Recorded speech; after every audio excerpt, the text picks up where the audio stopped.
1ನೇ ವರ್ಷದಿಂದ 100 ವರ್ಷದ ತನಕ ದ್ವಿತೀಯ ಪರ ಅಂತ ಕರೀತಾರೆ. ಹಾಗಾಗಿ 50 ವರ್ಷ ತಪಸ್ಸು ಆದ ನಂತರ 2ನೇ ಪರದಲ್ಲಿ ಈ ಸೃಷ್ಟಿ ನಡೀತಾ ಇದೆ. ಆದ್ರಿಂದ ಇವತ್ತಿಗೆ ನಮ್ದೇನು ಅಂದ್ರೆ ದ್ವಿತೀಯ ಅದ್ಯ ಬ್ರಹ್ಮಣಃ ದ್ವಿತೀಯ ಪರಾರ್ಧೆ ಅಂತ ಸಂಕಲ್ಪದಲ್ಲಿ ಹೇಳೋದು.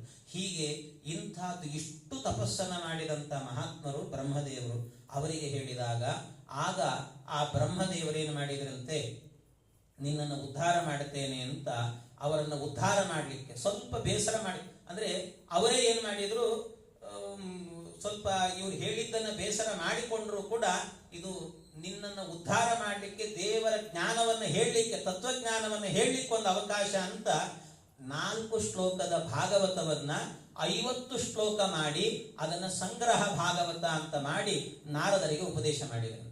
ನಾರದರು ಆ ವಿಷಯವನ್ನ ಕೇಳಿಕೊಂಡು ಅದನ್ನ ವೇದವ್ಯಾಸ ದೇವರ ಬಳಿಗೆ ಹೋದ್ರಂತೆ. ಸ್ವಲ್ಪ ವೇದವ್ಯಾಸ ದೇವರು ಮಾತ್ರ ಸ್ವಲ್ಪ ಏನೋ ಬೇಸರದಲ್ಲಿ ಕೂತಿದ್ರಂತೆ. ಬೇಸರದಲ್ಲಿ ಕೂತಿದ್ದು ಅಂದ್ರೆ ಏನು, ಅವರಿಗೇನೋ ಮನಸ್ಸಿನಲ್ಲಿ ಒಂಥರ ತಳಮಳ. ಯಾಕೆ ಅಂದ್ರೆ ಎಲ್ಲಾ ಮಾಡಿ ಆಗಿತ್ತು, ಎಲ್ಲವನ್ನೂ ಕೂಡ ಮಾಡಿ ಆಗಿತ್ತಂತೆ, ಎಲ್ಲ ಪುರಾಣಗಳು ಅವು ಇವು ಅಂತೆಲ್ಲ ಮಾಡಿದ್ರು. ಎಲ್ಲ ಮಾಡಿದ ನಂತರವೂ ಕೂಡ ಸ್ವಲ್ಪ ಬೇಸರದಲ್ಲಿ ಇದ್ರಂತೆ.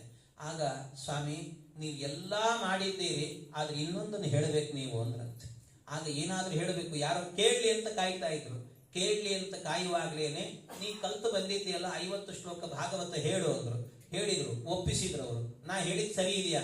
ಸರಿ ಇದೆ, ಇನ್ನೂ ಚೆನ್ನಾಗಿ ಮಾಡ್ತೀನಿ ಇದನ್ನ ಅಂತ ಹೇಳಿ ಆಗ ಮತ್ತೊಂದು ಭಾಗವತವನ್ನ ರಚನೆ ಮಾಡಿದ್ರಂತೆ. ಆ ಭಾಗವತವೇನೆ 18,000 ಗ್ರಂಥಾತ್ಮಕವಾಗಿರುವಂತ ಭಾಗವತ ಅಂತ. ಅದನ್ನ ರಚನೆ ಮಾಡಿದವರು ವೇದವ್ಯಾಸ ದೇವರು. ಯಾಕೆ ಅಂದ್ರೆ ಮೊದಲೇ ಎಲ್ಲ ಪುರಾಣಗಳ ರಚನೆ ಆಗಿತ್ತು, ಮಹಾಭಾರತದ ರಚನೆಯೂ ಕೂಡ ಆಗಿತ್ತು. ಆದ್ರೆ ಏನಾಗಿತ್ತು ಅಂದ್ರೆ ಎಲ್ಲವೂ ಕೂಡ ಬೇರೆ ಬೇರೆ ಭಾಷೆಯಲ್ಲಿತ್ತಂತೆ. ಬೇರೆ ಬೇರೆ ಭಾಷೆ ಅಂದ್ರೆ ಸಂಸ್ಕೃತ ಅಲ್ವಾ? ಸಂಸ್ಕೃತವೇ ಹೌದು. ಆ ಸಂಸ್ಕೃತದಲ್ಲೂ ಮತ್ತೆ ಬೇರೆ ಭಾಷೆ ಇರ್ತದೆ. ಬೇರೆ ಭಾಷೆ ಅಂತ ಹೇಳಿದ್ರೆ ದರ್ಶನ ಭಾಷೆ ಅಂತ ಇರುತ್ತೆ, ಸಮಾಧಿ ಭಾಷೆ ಅಂತ ಇರುತ್ತೆ, ಗುಹ್ಯ ಭಾಷೆ ಅಂತ ಇರುತ್ತೆ. ಆ ಭಾಷೆಗಳು ಅಷ್ಟು ಸುಲಭದಲ್ಲಿ ಅರ್ಥ ಆಗಲ್ಲ. ಕೆಲವು ಕಡೆ ದರ್ಶನ ಭಾಷೆ ಅಂತ ಇರುತ್ತೆ. ದರ್ಶನ ಭಾಷೆ ಅಂತ ಹೇಳಿದ್ರೆ ಅದರ ಅರ್ಥ ಏನು ಅಂದ್ರೆ, ಮಹಾಭಾರತ ಇದೆ, ಅಲ್ಲಲ್ಲಿ ದರ್ಶನ ಭಾಷೆಗಳಿದ್ದಾವೆ. ಅದರಲ್ಲಿ ಮಹಾಭಾರತದಲ್ಲಿ ಏನಾಗುತ್ತೆ ಅಂದ್ರೆ ಅಲ್ಲಲ್ಲಿ ಬೇರೆ ಬೇರೆ ಕಥೆಗಳು ಬರ್ತಾ ಇರ್ತವೆ. ಆ ಬೇರೆ ಬೇರೆ ಕಥೆಗಳಲ್ಲಿ ಆಗಬೇಕಾದ್ರೆ ಏನಾಗುತ್ತೆ, ಒಂದ್ ಕಡೆ ಇದ್ದಕ್ಕಿದ್ದಾಗೇನೆ ರುದ್ರದೇವರು ಸರ್ವೋತ್ತಮರು ಅಂತ ಬಂದ್ಬಿಡುತ್ತೆ, ಸ್ಕಂದ ಸರ್ವೋತ್ತಮ ಅಂತ ಬಂದ್ಬಿಡುತ್ತೆ. ಅಂಥ ಕಥೆಗಳೆಲ್ಲ ಬಂದಿರ್ತಾವಲ್ಲ, ಅದು ಏನು ಅಂತ ಇಟ್ಕೊಳ್ಬೇಕು ಅಂತ ಕೇಳಿದ್ರೆ ಅದೆಲ್ಲ ದರ್ಶನ ಭಾಷೆ. ಅಂದ್ರೆ ಶೈವ ದರ್ಶನದಲ್ಲಿ ರುದ್ರ ಸರ್ವೋತ್ತಮ ಅಂತ ಹೇಳ್ತಿದ್ದಾರೆ ಅಂತ ಅರ್ಥ ಮಾಡ್ಕೊಳ್ಬೇಕು. ಅದಕ್ಕೆ ಅದು ದರ್ಶನ ಭಾಷೆ ಅಂತ ಅರ್ಥ ಮಾಡ್ಕೊಳ್ಬೇಕು. ಇನ್ನು ಕೆಲವು ಕಡೆಯಲ್ಲಿ ಗುಹ್ಯ ಭಾಷೆ ಅಂತ ಇರುತ್ತೆ, ಮುಚ್ಚಿ ಮುಚ್ಚಿ ಹೇಳೋದು ಅಂತ ಹೇಳ್ತಾರಲ್ಲ, ಅದರ ಒಳಗೊಂದು ಅರ್ಥ ಇರುತ್ತೆ, ಹೊರಗೆ ಮೇಲ್ನೋಟಕ್ಕೆ ಒಂದು ಅರ್ಥ ಕಾಣ್ತಾ ಇರುತ್ತೆ.